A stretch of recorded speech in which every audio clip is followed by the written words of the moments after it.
Hello everyone. In this video, I'm going to talk about the top 5 fears that music teachers had before they switched to a group lesson program. Now I want to tell you how I came to this information. I surveyed them. I asked a lot of teachers what their biggest obstacle was to starting a group lesson program in their studio, and these are the top 5. Now, I'm going to relabel these fears. I want to call them maybe the monsters under the bed, okay? You think about the cartoon Calvin and Hobbes. You think about how Calvin refused to get out of bed because he was afraid there was a monster under it. And of course, that's kind of a childhood urban legend. Everyone kind of knows that image. It's a very visceral image. But the thing about the monster under the bed, except in the case of the cartoon Calvin and Hobbes, is that it's not real. There is actually no substance to it. So these 150 studio teachers had this concern, they had this fear, but I'm calling it a monster in the bed. It doesn't actually exist. Now, I want to acknowledge that I experienced some of these 5. It was only after I'd made the leap that I began to realize they were a monster in the bed. So, without further ado, I'm going to jump right into it. Don't want to waste your time. We're all busy people. Here are the top 5. And they're in no particular order, by the way. Most teachers had some or all of these. I guess I could have done a little bit more data and figured out what the absolute top one was. But all 5 of these showed up for most people. So number 1, the individual attention concern. And there were concerns on both sides of the parent-teacher relationship. So in other words, teachers were afraid of what parents would think, and maybe they'd tried to start a group lesson program before, and parents had said, well, they're not going to get enough individual attention, so teachers had a fear there. But then this one's more subtle. Some teachers were afraid that without the individual attention, that the program would suffer. So there was a fear on both sides of that equation. And for a lot of teachers, that was a very powerful fear. This fear that they were going to lose face with the parent, that they were going to lose reputation as a quality teacher, that they might not be satisfied with themselves, that they might turn out an inferior product, and all the things that attend to that, perhaps a failing business, perhaps lowered reputation, these sorts of things. Now, what I'll say to that, and the way that I overcame this fear, and I alluded to this earlier, was simply the fact that I went ahead and did group lessons knowing that if the quality decreased, that I wouldn't stand for that. That I would pull the plug on the entire experiment if I thought that I was turning out an inferior product. So I knew that I had standards, and it's what allowed me, it's what gave me permission to move forward and actually work on starting and then actually executing on a group lesson program. But then the solution was this. As I actually taught group lessons, I became a lot better. First off, I became a lot better at teaching it so that kids were actually getting results. But then the second thing is that by actually teaching the lessons, I did see that that was an unfounded concern. And it's simply for this reason. And I'm going to give this analogy. And this is actually an analogy that I give in the Successful Group Lessons program. So this is a little bit of a sneak peek into what that program is actually like. That's a workshop that I teach each summer. I put several dozen studios through it. I put over 3 dozen through it in 1 month last summer. And I'm expecting probably more even this summer. But the analogy is this. How much does a parent pay us to teach their child for 1 year? Let's say, in the Midwest, it might be $1,200. On the coast, it might be $1,800. It might be over $2,000 as the cost of living there is higher. So in the parent's mind, a music education for their child is worth, let's just call $1,500. That's what it's worth in their mind. If that's what the going rate is in your area, we're just going to say hypothetically, whatever area that this hypothetical parent's in, it's worth $1,500. What do they expect at the end of that year? Well, they might expect the child to have gotten through 2 books, that they're musical, that they can keep time, that they can read notes, that they can identify things on the staff. Maybe they've gone through 2 method books and they understand all the theory concepts for that whole time. So here's the question I have for you. If that's what the parent is paying for, if that's their expectation, does it matter if we do it once a week for 52 weeks of the year? Or if we had some superpower where we could implant that knowledge in the child's head in 1 weekend and give them the same result, would the parent pay that much? Now, chances are that's a little bit too far of a stretch. Most parents wouldn't. Although if you did have some miraculous method like that, you probably could actually charge more, simply because of the fact that if you could actually do that, the time savings would be worth a lot of money. But the point that I'm seeking to prove with this is that parents are paying for an outcome. They're not paying for a method. They're paying for an outcome. And if we can promise them that outcome, and it doesn't require individual attention, let's say that we would put them in another room and just plug something in their head like the Matrix. Like we just download a computer program in their head and there was no individual attention at all. Would the parent do that, provided it was safe, of course? Of course they would. They would love that. Man, we just downloaded this knowledge to my child's head. They wouldn't complain about individual attention at all. And what that means is that really teachers are holding themselves back when they have that fear of the individual attention question. Because it is not about the way we teach children, it's about the result that we get for children, period. And once I began to see that, once I saw that kids were actually doing just as well, and then better than they had been in a private lesson program, this line of thinking slowly began to dawn on me. And so that is the individual attention fear, and why I think it's a monster under the bed, why I think it isn't actually real. And if we can overcome that fear of that imaginary monster, we can move forward into creating a group lesson program like that. So that's the first fear. Second fear, let me look at my notes here. So a lot of teachers express concern over, I'm going to have to change my habits. I'm going to have to, go back to school, so to speak. I'm going to have to completely relearn how to teach. So, and then closely related to that is, I'm an introvert. The idea of working with that many people at once, that feels icky to me. And so what I'll say is, yes, you will have to change.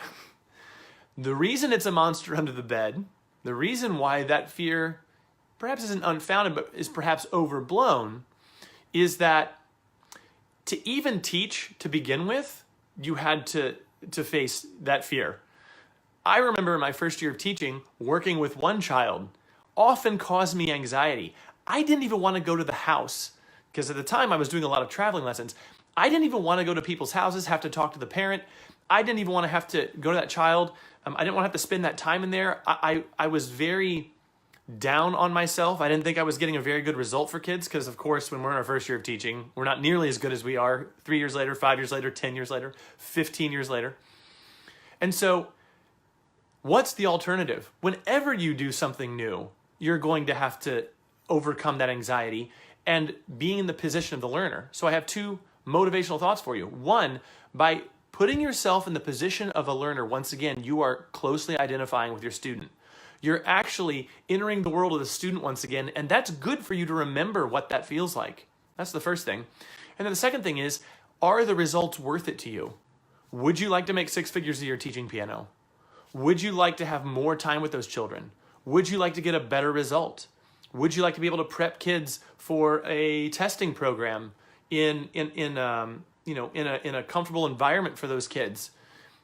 If you want all those things, then perhaps it's worth going back to that basic position, that position of maybe feeling a little inexperienced, maybe feeling like a novice once again. You might have to go back there, but is that really worth being afraid over? Is that really worth believing in that monster under the bed? So that's the second one. Third thing on the list, the third fear. This one has to do with teachers who own a studio with multiple teachers and perhaps even teaching in multiple disciplines. And this fear was, I feel like I'm going to shortchange my teachers. And what they mean by that is, if you have a group program and all of a sudden now in an hour, you're going to be teaching 5 kids instead of 2, you might not be filling up your teachers' rosters as much. There have even been studio owners that had to let teachers go simply because as they converted more and more kids over to a group program, they just didn't have a need for all the teachers that they had. And so this is what I have to say to that. Why is that a monster under the bed? If it's better overall for the business, then we must separate how we feel emotionally from what's best for the business. As a business owner, which is what we are, as a business owner, our chief goal is to nurture the business. And while we do want to respect the relationships we have and that sort of thing, we shouldn't put ourselves in a position where we're actually risking the future of the business over things like that. That's one. The second thing is, it's actually possible to recruit those same teachers to work with those kids and to see them in that group environment. And if they don't choose to do that, that's fine. I've helped many studios convert that have multiple teachers in the studio, where the studio owner went to all the teachers and said, hey, who would like to learn to teach in this way? Because we plan to rapidly expand in the next year. And while your hours might go down temporarily, over the long run, you're actually going to make more because we're planning on filling you back up. And the teachers like that, because one of the things that you can afford to do is pay your teachers an above market rate simply because the margins are higher for group lessons, period.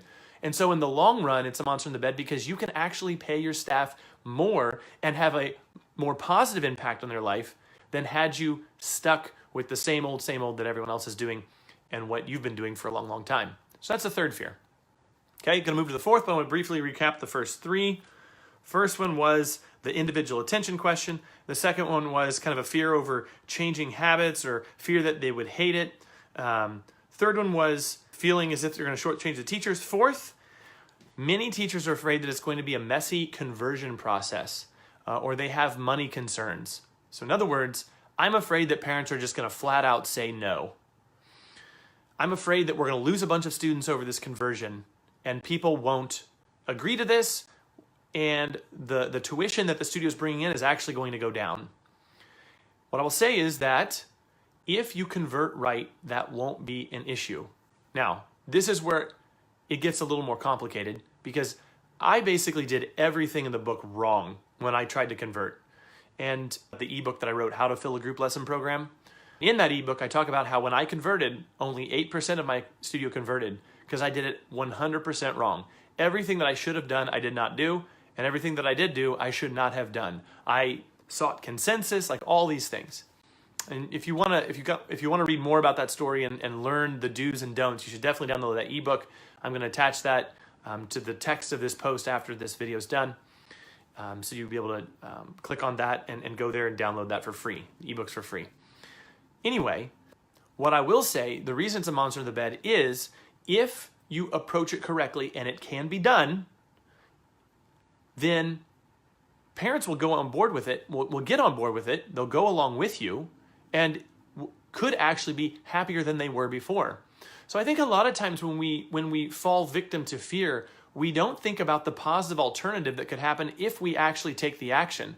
There's only a focus on the potential loss, never on the greater gain that you can have on the other side of that. And I think it's why it's very well established in psychological circles that humans tend to make decisions based on their fear of loss versus the reward of gain. This is so well established, I almost feel embarrassed talking about it right now because I imagine everyone watching knows what I'm talking about. That there's just been these tests done where they'll give people $100 and take it away. Yeah, you know what I'm talking about. This sort of thing where these hypothetical situations that they actually experiment on in real life. It like sounds like it's fake, but they actually did it. Psychologists study this. And so I think there is a tendency to focus on, I could lose this. And it's true, you could. But what will you gain if you do it correctly? And, just to that point, and I don't feel in any way weird saying this, but over the years, I found a way to essentially get everyone on board with this. With the 4 main marketing messages I use with parents, either over the phone, in person, in an email exchange. I even use them somewhat on my website, though not too much because I don't really advertise I'm a group lesson studio on my website. It's just not necessary because going back to the first one, who cares how I get the result? It's none of their business. It's none of their concern. I'm going to get a fantastic result for your child. Let's just do this thing. So those 4 marketing messages can be really helpful. But anyway, that's the fourth one. I'm afraid that the conversion process will be very, very messy. But again, I think it's unfounded because at this point, having helped 150 studios convert over to group, I've just seen so many people have 90%, 95%, 85% conversion rates using those 4 marketing messages. Fifth and final fear centers around logistics. There's just a lot of, so again, with the 150 studio owners that I surveyed, this came up quite a lot. There was a lot of hand-wringing over how will I structure the classes? I'm going to have to change my policies. What am I going to change them to? How am I going to do scheduling? Sounds like it's going to be a nightmare. I'm going to have new software. There's going to be so much admin for me to do. What about recitals? Oh no, oh no, oh no, oh no. This one I feel is the easiest monster to defeat. All these concerns about logistics and oh no, everything is going to change. Here's where it comes down to for me. Before I taught group, I made about $50,000 a year, all right? I know it's kind of weird to talk about money in public, but let's just be real here, okay?